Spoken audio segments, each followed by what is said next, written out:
I was sent to a mental hospital by my husband and his mistress. My life was hanging in the balance when Ashton saved me. He took meticulous care of me for 2 years and claimed that he coveted me. Yet he never crossed the line even the slightest bit. When I opened my eyes again, I was reborn as an 18-year-old. This year, he was still the son of a landlord who was hated by everyone. The 18-year-old young man with a crew cut was arrogant and ruthless. He cornered me and threatened, "If you bother me again, I'll kill you." I leaned my face closer and said, "How exactly are you going to do it?" He stopped talking. His ears turned bright red. And he blurted out, "You're a hooligan." Then he ran away. I carried big and small bags and placed them at Ashton's house. When I found Ashton, he was by the well. His clothes, already full of patches, had new holes. His thin but strong arms nimbly lifted 2 buckets of water. Several children passed by and threw stones at him, shouting, "Son of a landlord, we'll kill you." Seeing him clench his fists, I dashed away in a flash. Suddenly, Ashton turned towards me. With a fierce and cold look in his eyes, he said, "Violet, you've gone the wrong way again. The educated youth settlement is over there." I stepped forward and reached for the buckets. "Your shoulder is bleeding. Let me carry them for you." He snatched the buckets away and his tone was very harsh. "Stay away from me." Ignoring the bleeding wound, he picked up the carrying pole and strode away. I looked at my empty hands. He was very different from the way he was 12 years later. In my previous life, my parents died strangely. My ex-husband cheated on me. And his mistress came to my door pregnant to provoke me. I was severely devastated and had an induced labor when I was 8 months pregnant. My health deteriorated day by day. My ex-husband threw me into a psychiatric hospital. Every day, I had to prove that I wasn't crazy and endured the double torture of body and mind. 3 months later, my ex-husband took me out of the hospital and had me dressed up carefully. He took me to meet someone. Ashton, the former son of a landlord, had built a business empire from scratch and became a giant in the business world. Now, he was leaning back on a high-end sofa, lazy and unrestrained, exuding the air of a superior. Without seeing anyone else around, I fidgeted with my fingers nervously. Ashton stood up and walked towards me step by step. Each step seemed to land on my heart, and I trembled with nervousness. He bent down and slowly explained that I had once given him candy. So he had taken a liking to me. Now that he had achieved success in his career, he wanted to marry me. Upon hearing the word marry, I had no time to think about anything else and just begged, "Please don't lock me up in the mental hospital. Please." Ashton was stunned. His lips quivered slightly. And it took him a long time to say, "No matter how shameless I am, I still have my bottom line as a person." After saying that, I gathered my courage again and said, "Can we not do that kind of thing for now? I'm sorry for making another request, but these are the only 2. Ashton smiled and let out a soft snort. "Don't worry. I'm not interested in a skeleton in a wheelchair." I also smiled at him, with what I thought was my most beautiful smile. "Then let's go home." Ashton said nothing and rushed out of the door. I hesitated for 2 seconds. Afraid of making him angry, I decided to go out and take a look. The door opened from the outside, and a pair of arms embraced me. His heart was beating fast. "Don't look up." I stayed still and secretly curled the corners of my mouth, ashed and deliberately avoided my gaze. And his face was red. He was kind of cute. The days spent with him were the happiest 2 years of my life. Ashton cooked for me, gave me massages, and even prepared everything before I took a bath. I invited him to take a bath with me. After all, there would always come a day for that. He rushed out of the door again. After a long while, he came back with a red face. "Your body hasn't recovered yet." "I'm not a beast." I couldn't help but have a mischievous thought. "You're so bad. So you were thinking about something naughty." For the next few days, the blush on Ashton's face didn't fade. He clearly wanted to have me. Yet he took good care of me for 2 years without any impropriety. Until the day I died. Floating in Madrid, I stared at him silently. Ashton buried his face in my neck and talked to himself. "I'm a beast. Every moment I saw you, I was going crazy holding back. I really want to be so close to you that there's no distinction between us. Like fish and water blending together. Who was so certain at the beginning that they weren't interested in a skeleton? He's such a closet pervert. In this life, I'll definitely make a move on him. The house in the educated youth settlement collapsed. A team leader assigned us to temporarily live in the villagers' houses. Even though several people had to squeeze into one room, no one was willing to live in Ashton's house. The men didn't want to. And the women were afraid too. It was said that he had committed the crime of hooliganism, and had served a long term of reform through labor. So I chose to live in Ashton's house. The team leader tried his best to persuade me. But he couldn't change my mind. Ashton put down the buckets, and picked up the luggage placed in the courtyard. I stepped forward quickly, and held him back. The luggage landed with a thud. The house in the educated youth settlement collapsed. And the team leader assigned me to live here. He put his hands behind his back, and took a big step back. When he looked up again, his eyes wandered to my chest. And he crooked his mouth in a lewd way. He said in a lascivious tone, "Haven't you heard of my name?" He was pretending. His ears were almost on fire. I took a big step closer and said, "This is the meal I prepared for you. Stay away from me." He was like a bluffing chihuahua. I smiled and said, "Since I'm living in your house, I won't just eat and drink for free. I'll cook delicious food for you from now on. I made braised pork ribs today. Try some." I reached out and handed him the lunch box, waiting for him to take it. Seeing that this trick didn't work on me, Ashton turned around and went back into the house. Just as the door was about to close, I immediately stopped it with my foot. Ouch! My foot is caught. It hurts so much. The door loosened, and I squeezed in. I said pitifully, "I made these ribs especially for you. Don't you like them? They're really delicious." I picked up a piece, smelled it, and held it to his mouth. Unexpectedly, I would feed him directly. Ashton opened his mouth in surprise. I stuffed it into his mouth, and wiped the sauce off the corner of his mouth by the way. Ashton's face turned bright red instantly. And he turned around. "Is it delicious?" I tilted my head and asked. After not getting a response for a long time, I picked up another piece of rib. As if he had eyes on his back, he immediately turned around and covered his mouth. "I don't want to eat it." I let out a long sigh and expressed my regret. "I guess I'll have to eat it myself." I licked the corner of my mouth, looked at him with innocent eyes, and asked, "Is there any sauce on here?" Ashton's chin was tense, and he turned his face away. A flush of red spread across his face and even to his neck. The person who treated me the best always refused to look at me directly. His eyes were clear, black and white, clean and resolute. In my previous life, even when he was giving me a massage, his eyes were pure and without any other thoughts. Clearly a businessman who valued profits. He was willing to give selflessly. He changed his workplace to his home just to take care of me conveniently. He was so good to me. But at the age of 18, he rejected my kindness. "Are you done playing around?"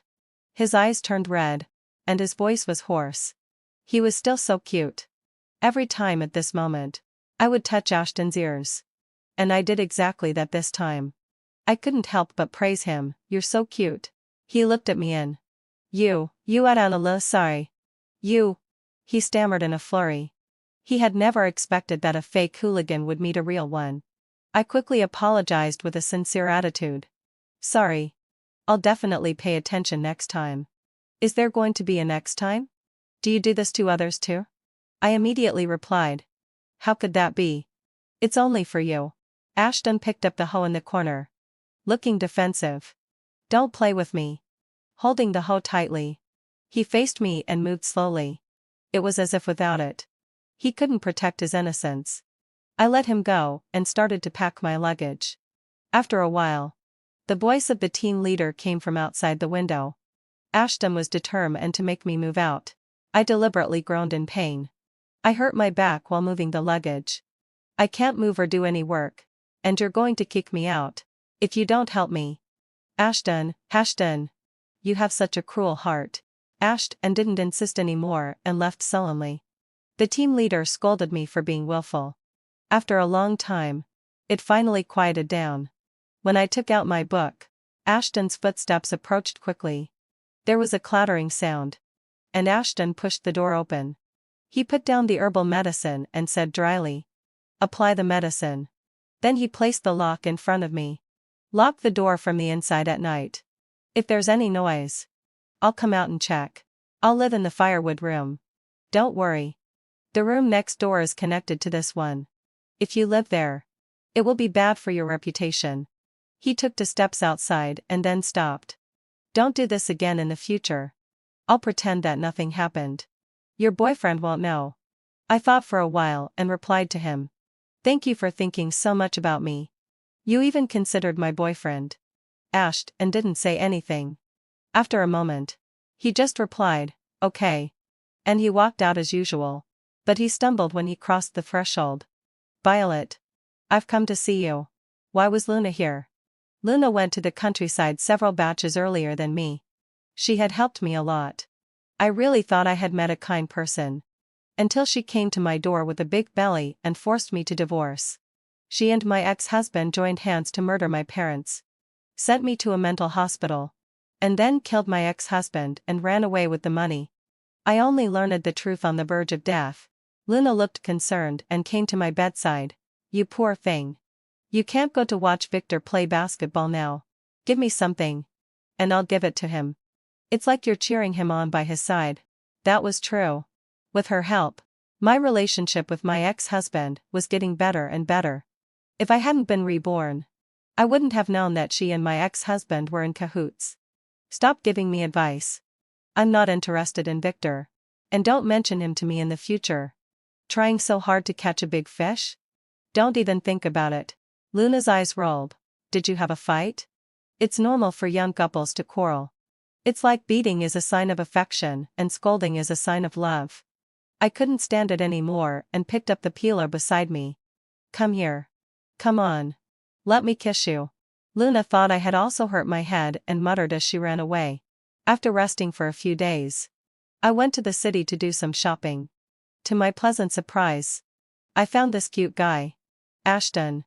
He was not only doing farm work, but also slaughtering pigs and setting up a stall. With such a workload, he was really not an ordinary person. In a small alley, there were neatly arranged bamboo woven toys in front of him. There were quite a few people around, but it took a long time to sell one. Most of them were asking about his marriage, but he refused them all. Noticing me, Ashton walked over. As soon as he came, Luna pulled me away. She looked disgusted all over. "He's a reformed criminal. I really can't understand why you insist on living in his house. I have to stay away from him." Ashton clenched his fists and slowly stepped back. Luna snorted coldly. Then, when she turned to me, she looked like she was thinking of me. "You just like living in a big house. If you share a room with someone like him, you have to be careful." As she spoke, she pulled me to the cloth stall.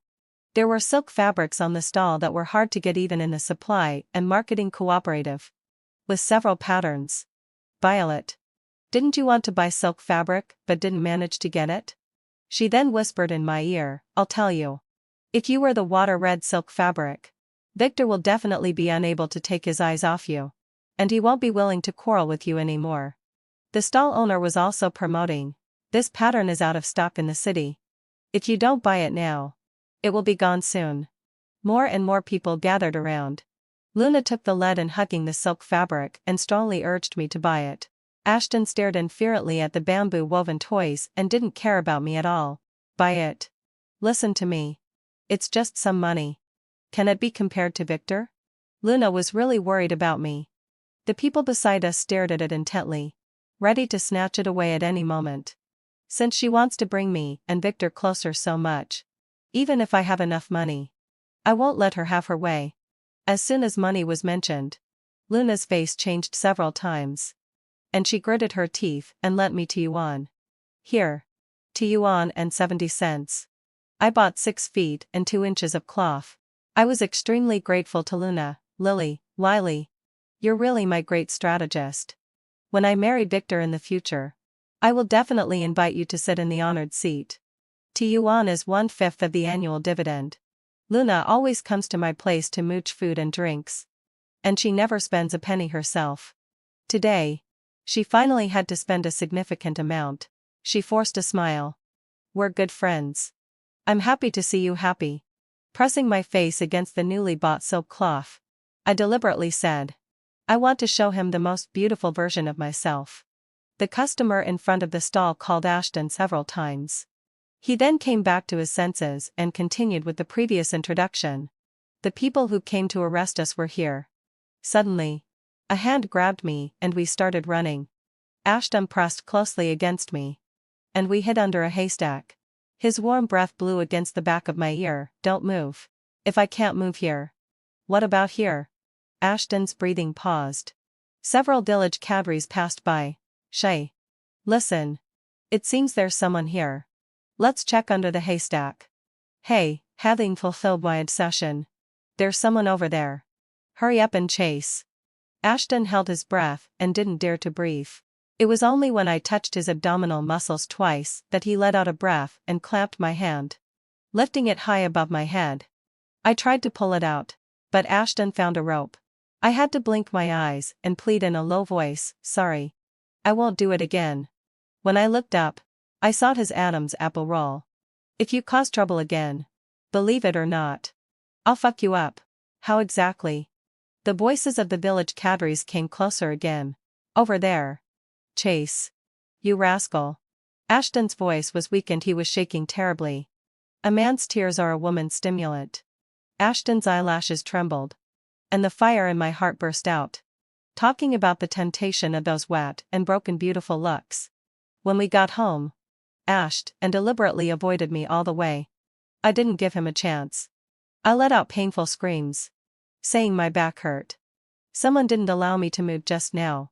And now my back is acting up again. Is it real or fake? Don't joke about your body. It's all your fault.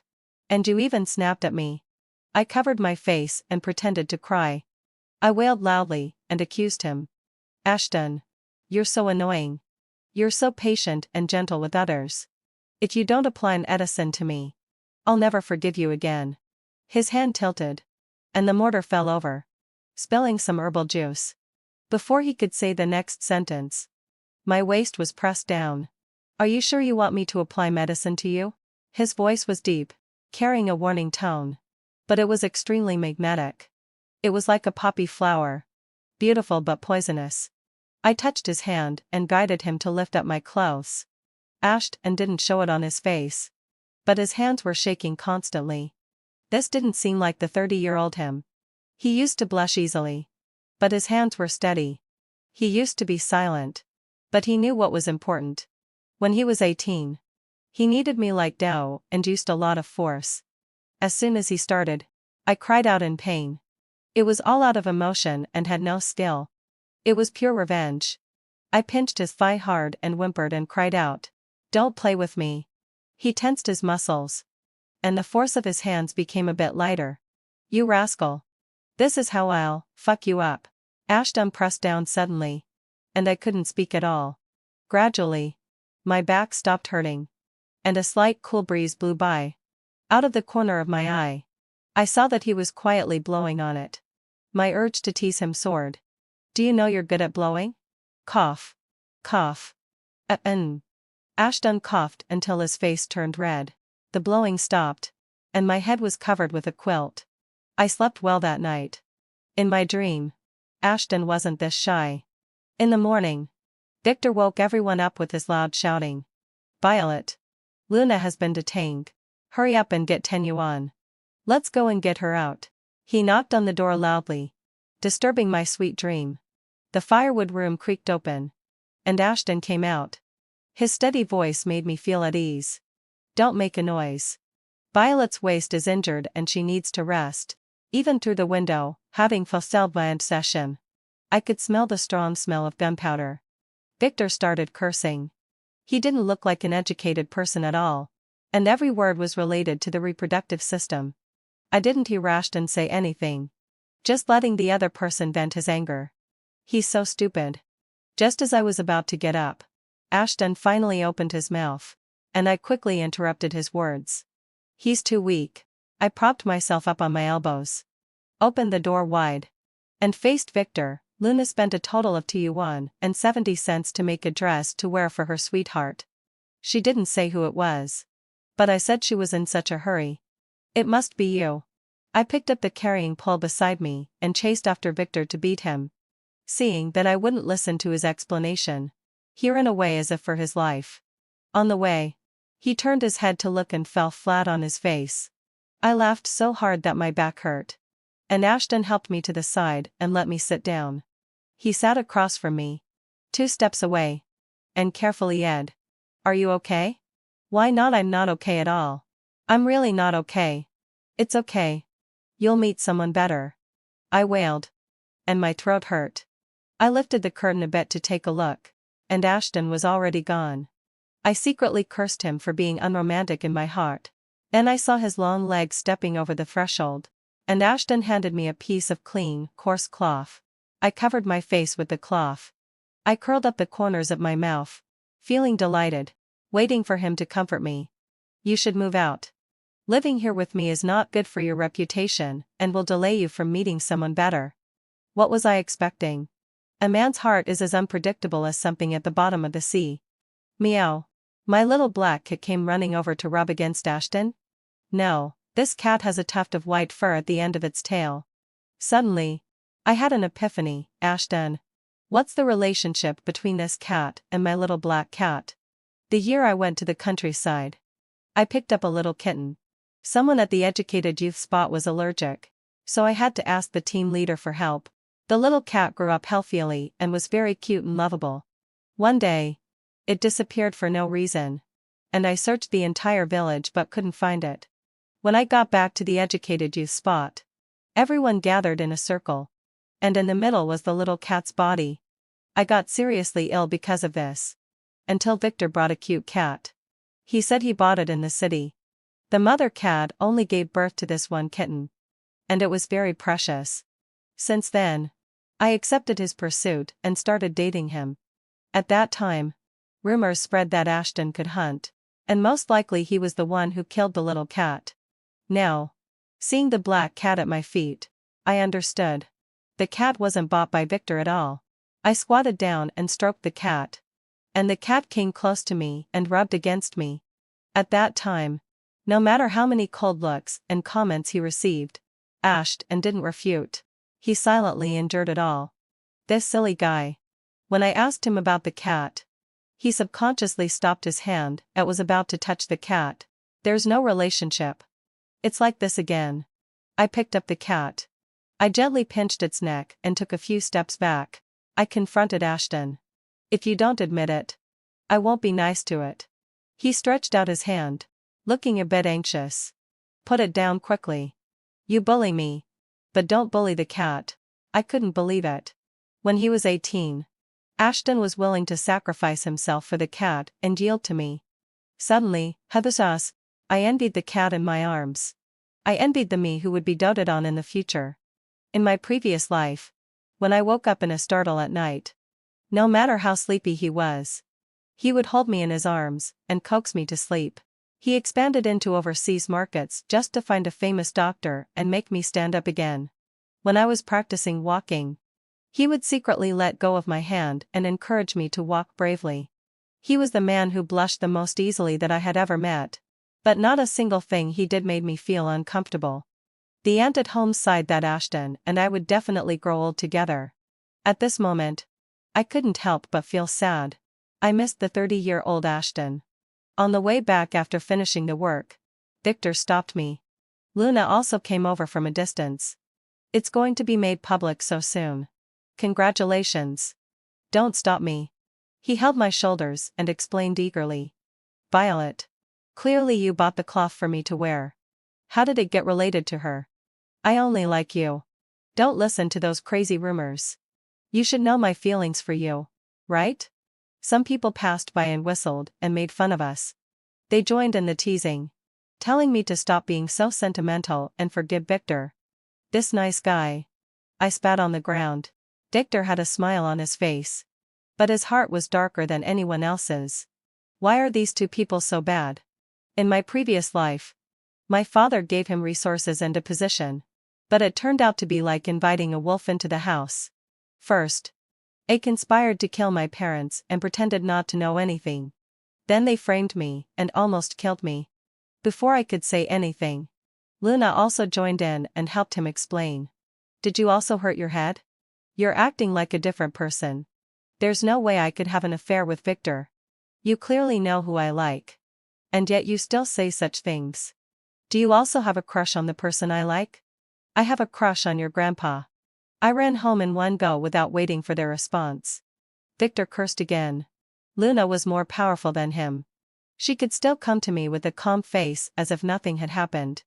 Violet. Victor asked me to give this to you. He was too excited that day and wants to apologize to you. Are you his mother? I put down the shovel and took out $2. Luna. Thank you for lending me the money. Here's the $2 to pay you back. Back then, everyone praised that water-red dress. This time, I want to be the first to show it to Ashton. I rubbed my hands together, looking forward to seeing him blush and get all flustered. Luna waved her hand and didn't want to take it. But I put it in my pocket. You don't want it? Okay. She got anxious, snatched the $2, and stuffed it into her pocket. You insist on being so polite. I'll just take it. I didn't say anything. Just remained silent. I changed the topic. It was with your advice that Victor likes me. You and him are a match made in heaven. In my previous life, Victor took the position and joined hands with Luna to kill my parents and send me to a mental hospital. Luna loved him. She had 3 abortions for him, thinking that if she helped him succeed, he would marry her. But people's hearts are unpredictable. Victor took her, who was 8 months pregnant, up the mountain to pray for blessings. He tried to kill her. In the end, he was pulled off the cliff by Luna instead. When they found his body, it was in pieces. Luna couldn't escape the investigation. Victor had left some evidence of the crime. Later, she also experienced the same thing and had an induced labor at 8 months. On the path of seeking wealth and committing murder, one always has to lose something. On the day the verdict was announced, I was admitted to the ICU for the second time in my life. The first time was on the day I received the news of Victor's death. It seemed as if these two people were very important. No matter how relaxed I seemed, Ashton didn't believe it. He directly worked beside me every day, never leaving my side for a moment, and always paying attention to me. To help me relax, he bought an aisle and then decorated it into my favorite fairy tale world. Even though he was extremely busy, he still took the time to study recipes suitable for me. For 7 days and 7 nights after I died, he held me in his arms and didn't allow anyone to get close. If I had known that the time I had with him was so short, when we met again, I would definitely have confessed my love quickly. But now, even though I'm so proactive, he still doesn't come any closer. I glared at him resentfully. After coming out of the cafeteria, I grabbed Ashton. I have something to tell you. On this night in my previous life, Legia Showing was hit by a catastrophic mountain flood. Ashton, in an attempt to save others, was buried under the ruins and went missing for nearly 5 days. For several consecutive days, he didn't go home, making up the excuse that he was rushing to complete the canal digging project on schedule. What a lie. In the fields, the village women couldn't talk for 3 sentences without bringing up the nighttime activities. The men all went home clearly. Finally, having fulfilled I managed to catch up with Ashton at this moment. He was with several young men, looking very intimidating, and people quickly avoided them. I still prefer the cute and easy to handle version of him. If the mountain won't come to me, I'll go to the mountain. I placed a box of meat on the table. Ashton, you eat my suddenly. My throat itched. He froze in his movements. The few people accompanying him widened their eyes, and their gazes quickly shifted between me and Ashton. Try this. The stir-fried pork I made. Ashton started to shovel the rice into his mouth faster, and his knuckles holding the chopsticks turned whiter. He kept his head lowered and didn't look at me even once. If you wouldn't eat, I would use the same old trick. Violet. You can't be falling for this kind of guy. Can you? Victor emerged from nowhere, acting like a persistent slug. He looked down on Ashton with a haughty expression. You can't just look at his face. He's a hooligan. A reformed criminal. Did he do something to you that you're still trying to please him? Ashton. You forced me. Violet. He treated you, scum. Get lost. I snatched the mop soaked in water and started hitting Victor with it. If you show up again, I'll beat you every time I see you. Victor was wearing a white shirt. When he saw the dirty mop, he didn't say a word and ran away. I turned around and looked back. Ashton's figure was getting farther and farther away. I drew the mop back and took a shortcut to stop him. If you keep avoiding me, I'll tell everyone that you're already mine. He had no choice but to follow me obediently. In the small forest, Ashton stopped first and said firmly, Violet. I can't do that with you. What on earth are you thinking about? He was momentarily at a loss for words and quickly diverted his attention. There won't be a heavy rainstorm here. Violet. Stop playing with me. I have to go to work. You're not allowed to go. Ashton smiled. And his smile looked worse than a cry. He raised his hand and trapped me between the tree and himself. Miss. Please let me go. I don't want to play any exciting games with you. I pulled down his collar and leaned my head closer. Who said we're playing a game? Oh, I see. Ashton. You want me to give you an official status. He stepped back again. Fine beads of sweat oozed from his forehead. I hooked the drop of sweat on his chin and held his face in my hands. Suddenly, someone was approaching while talking. Ashton helped me crouch down and covered my mouth. He perked up his ears and listened carefully to the movement. I moved my mouth slightly and lowered my eyes to show that it wasn't on purpose. His cheeks turned pink. And his eyes warned me. His palm also moved a little away. I extended my index finger to my lips and mouthed, I won't speak. Don't worry. Looking at his palm, it was clearly visible that Ashton had 10 whorls. The wind blew. And the leaves and the big tree swayed. A rustling sound mixed with the sound of heavy breathing was carried away by the wind. Before I could clearly see the person, a big palm blocked my view. Don't look. He whispered in my ear. No matter how much I beat at his hand, he wouldn't move it away. I stuck out my tongue. Abits alti. I smacked my lips, savoring the taste of Ashton. He clenched my wrist and sat down on the ground, staggering. There's someone. Hurry. Let's go. There was a rustling sound. And then it stopped immediately. From over there came the voice. If they don't dare to show their faces, they must also be here for that. What are they afraid of? Ashton leaned backward to distance himself from me. But I didn't hesitate to move closer to him. In the forest, the sounds kept coming. He bit his lower lip tightly, not daring to make a sound. Be good. If you're not good, I can't guarantee what I'll do. Sweat dripped down from him in big drops. And he immediately replied, I'll listen to you. Finally, the trees stopped swaying and the wind died down. I stopped teasing Ashton and stood up, ready to leave. He didn't move. We can't leave together. He checked around. There was no one. Okay. Without me here, your face probably won't be red anymore. He turned his back to me and ignored me. I can't push him too hard. I secretly pinched his burning ear and dashed out of the forest. The disobedient Ashton was buried under the ruins while trying to save others, and was only rescued after 3 days of digging. The red cross on the door was very eye-catching. He lifted the quilt and was about to leave. I'm not staying in the hospital. Blood immediately seeped out from his wound. I tried my best to hold him back. I've already said that this body of yours belongs to me. Don't move around. Don't talk nonsense. He looked around nervously. Be good and lie down to rest. Your hands are ice cold. I'll fill a hot water bottle for you.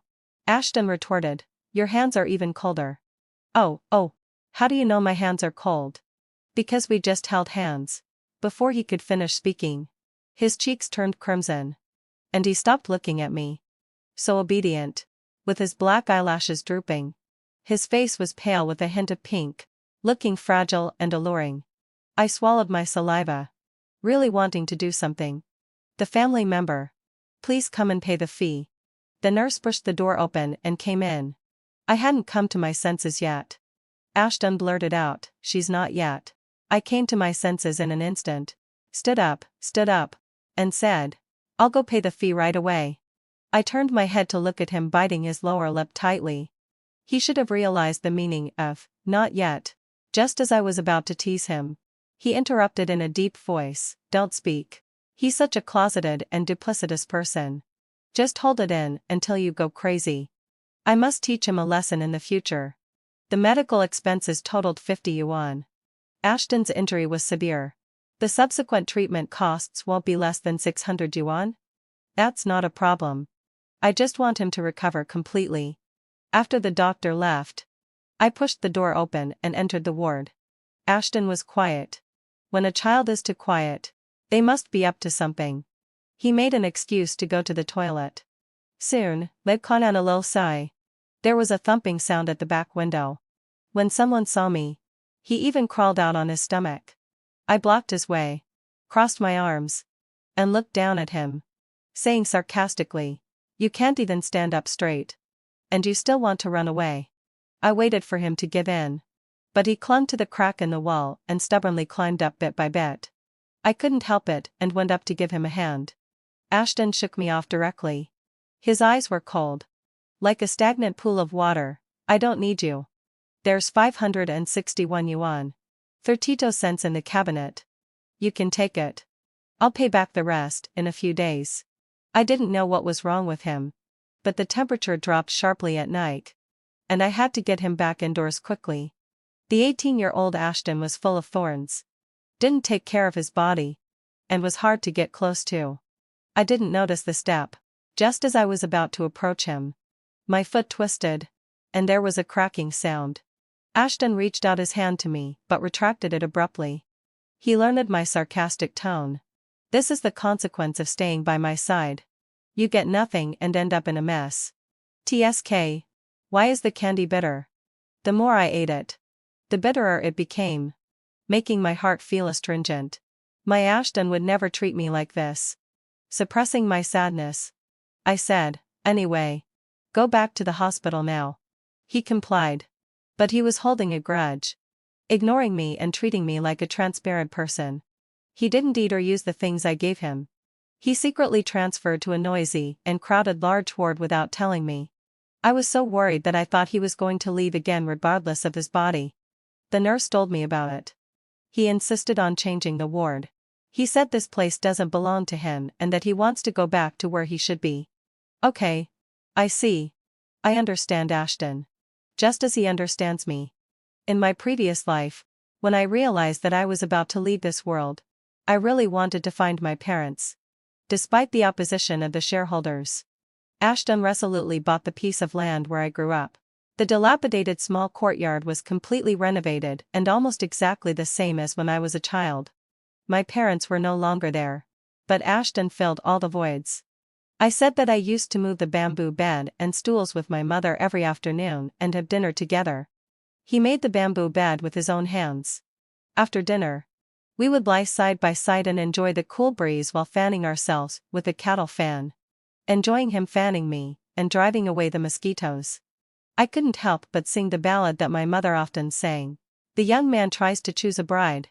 But with his nose in the air, he'll never be able to choose one. The first time he heard it, he hugged me tightly and said, "My bride can't be chosen by him." So cute. I really liked him at that time. Why can't he be cute now? He insisted that I take the money. Well, if he wants me to take it, I will.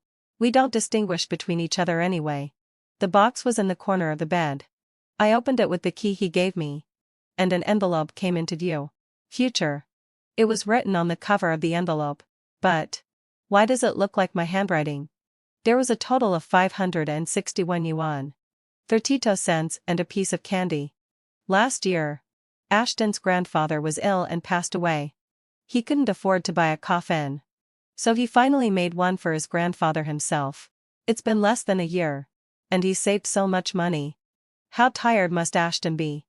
I pressed the envelope tightly against my heart and recognized the piece of candy. Hello, comrade. Do you know how to get to the educated youth settlement? I can't find my way. Thank you. Here's a piece of candy for you. It's really sweet. That was what happened a year ago. His money. My candy. And he wrote about his future with my handwriting. Why does he stubbornly deny it? Soon, went on a low sigh. The policy will change. And he won't be affected by his social status anymore. He wasn't reborn. The future is not in his control. He doesn't dare to get close easily or make promises lightly. He won't take action until he has the confidence.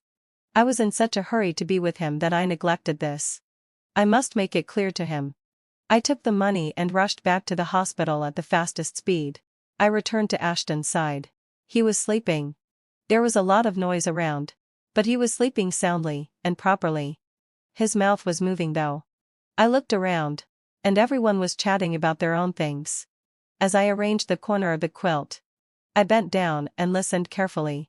Fortunately, the sound wasn't loud. I blushed when I heard it. I never noticed in my previous life that Ashton had the good habit of talking in his sleep. Violet. You smell so good. Don't ask me to give you a massage. I'm afraid I won't be able to control myself. I was getting a bit sore from bending over. And there was no next sentence. Just as I was about to sit down, I heard him say, "Play with me. I'm willing."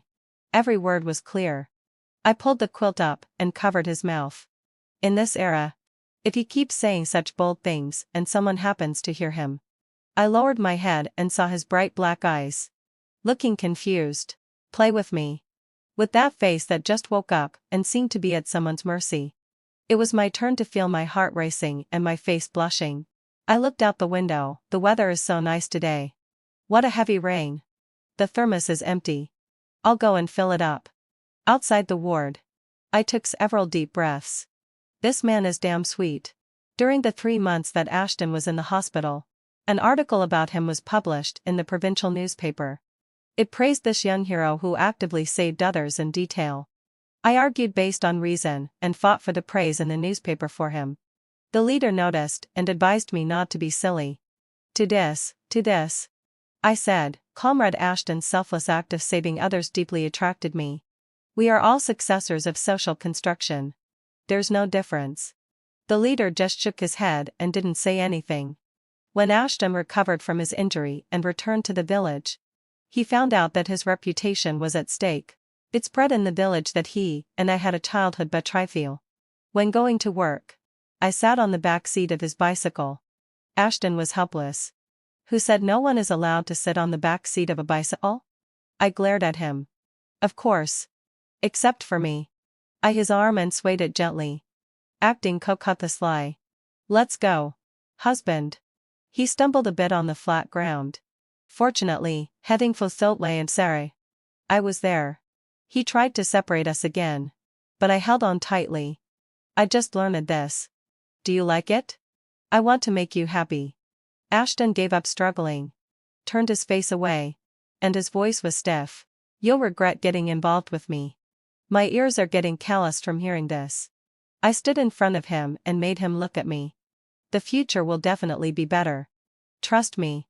Could it be that you don't have any feelings for me at all? I gritted my teeth and bit my tongue tip. The pain made tears well up in my eyes. Ashton opened his mouth. Looking at a loss.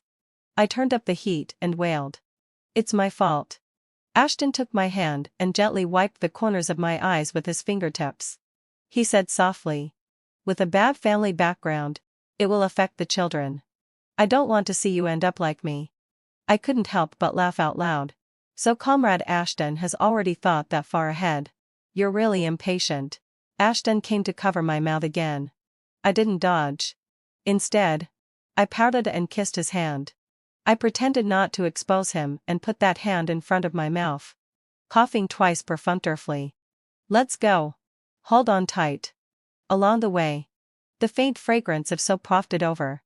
When we encountered an uneven part of the road, he would stop and push me forward. Steadily.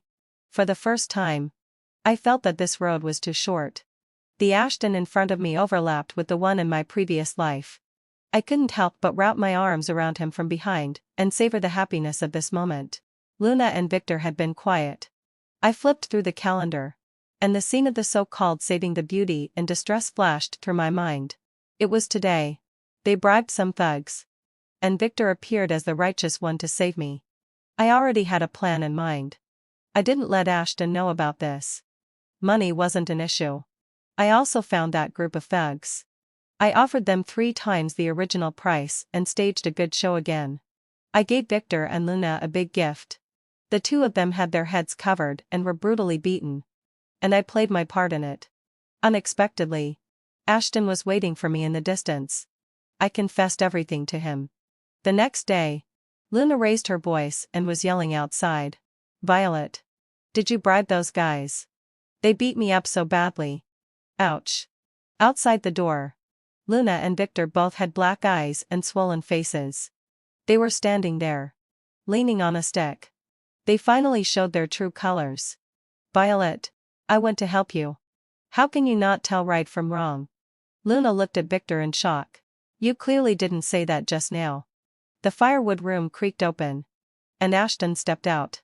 Victor raised a wooden stick and poked at him, smiling maliciously.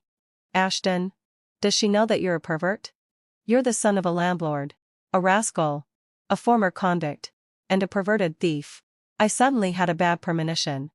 Victor spoke without thinking. "Ashton stole women's underwear. Guess whose it was? Violet. Behind your back. He wore out your clothes. Isn't that disgusting?" I glanced at Ashton, walked straight up to him, and stood shoulder to shoulder with him. He hung his head, looking like a little stray dog that had stolen a bone. "You're so bold with my clothes? I didn't expect that, Comrade Ashton." My little cutie drooped his ears. And he might as well have said, "Hug me quickly." Of course, I would hug him. But I do it enough in private. I wouldn't do it in front of Victor and Luna. "You framed him with this matter? Just you wait. This isn't over." I was thinking about having meat for lunch to cheer Ashton up. I've only promised to cook a few times in total. Suddenly, he picked me up and put me in front of the bicycle, then rode it furiously. We were by the cliff. I was sitting on his clothes. Ashton looked back against the light. "Standing here, I can get a little closer to the moon." He knelt down. "But I can never reach it." I really wanted to knock some sense into his thick skull. "He brought me here. And then he said he wasn't worthy." Silly dog. I poked his dimple. "What Victor said is all true. My heart is really that dirty." Those black eyes were glistening with tears. And he was very sincere. I couldn't say anything mean. I just felt a softness in my heart. He still looked like someone who was inviting teasing. At this moment, I felt a bit reluctant to part with him. "You're such a closeted dog. I'm your dog." He rubbed against my palm. And his rough hair tickled me. He was really endearing. "Violet. Let's talk about it later." I interrupted him and leaned forward. "Sure enough. I'm too dirty-minded." "You don't like it, a bit hasty." I leaned down and covered his mouth with mine. Victor had found a new powerful backer. And the way he looked at people had changed. He was riding high for a while. Luna, who had colluded with him, was cast aside. Just when he was at the height of his arrogance. He was reported for secretly hoarding prohibited books. When he asked his new backer for help, the person said that they didn't know anyone named Mengwei Hai or Mengwei Han at all. With conclusive evidence, Victor couldn't defend himself, no matter how hard he tried. The verdict hadn't been made yet. Luna was infatuated with him. She begged me for his sake. And she even knelt down to plead. "I'm pregnant. The child can't grow up without a father." He didn't do it on purpose. And he didn't buy those books either. "All right. I'll give it a try." I took her to see Victor. They were really alike. As soon as they saw me, they both knelt down. He, with a gaunt face, mumbled, "Violet. Tell them that I didn't pay for the books." It was Luna. She's the one to blame. She is. Or you can hide the books at her place and then report her. Luna burst in and rushed towards him. The 2 of them were like dogs fighting each other, grappling together. I left silently. I heard that Luna had a massive hemorrhage and was rushed to the hospital for emergency treatment. But her father thought it was a disgrace. Seeing that she was extremely weak, he still refused to let the doctor treat her. Not long after she was dragged home. She passed away. They wouldn't let her be buried in her hometown. She was just casually thrown in the wilderness. Victor was sentenced to death for killing someone. It was to be carried out immediately. The next year, driven by the policies, Ashton's career became more and more prosperous. As soon as I graduated, we got married. On our wedding night, he obediently tied himself up. I stroked his head. Good dog. He kissed my hand, opened his dark and shiny eyes, and rubbed against my leg. I found the books he had treasured. Let me see what notes Comrade Ashton has made. As soon as he saw the cover, Ashton tried to break free from the red rope. I raised my foot and pressed it against him. I slowly moved it down and stepped on a certain spot. I got excited. I stopped there on purpose and didn't move. I'm scared. How about we stop here fortnight? He lowered his eyes, took a few deep breaths, and only said, okay. Just as I raised a smile, I was pushed onto the bed. His voice by my ear was dangerous and flirtatious. Young lady, you're teasing me again. I was really scared. The bed could take it, but my waist couldn't. When I woke up the next day, Ashton was sitting by the bed, dressed neatly. I turned my head and snorted, I want to hear you praise me. Out of the corner of my eye, Ashton blushed instantly. He half stood up and then sat down again. He gripped the bed sheet tightly and said in a trembling voice. He said word by word, Violet. You did really well. So cute. I couldn't help but sit up and hug him, stroking his head. Ashton's eyes flickered for a moment. Then his gaze became firm. Violet. I love you. The mud loves the moon. The moon doesn't see the mud, but it shines on the gold. It's so wonderful. The end of the full text.